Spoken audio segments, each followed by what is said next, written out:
Okay, now we're going to talk about how to make the most of observation and feedback by looking at your role and the approach that you're going to take during the observation itself.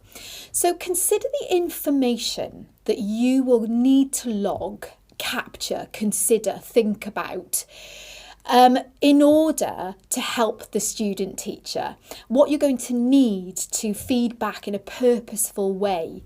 And obviously you're going to have to think about how best to gather that information. And to give you some ideas about this, consider, is it better to sit off to the side and adopt a more passive role when observing, so that you can see everything that's going on from a certain vantage point, and really sort of not get stuck in at all with the student teacher or the learners? Is it best for you to be in that position, adopting that sort of more passive stance and approach to observation?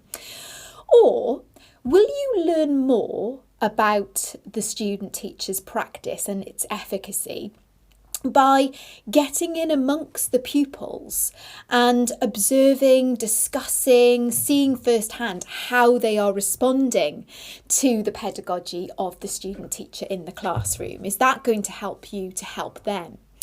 Alternatively, would it be helpful to talk to the student teacher at sort of pit stops in the lesson, appropriate moments, to check their understanding, to check their thinking as it unfolds, or to give them the opportunity at key pit stops in the lesson to ask you questions, to think about a next step if they're getting stuck, if they need advice?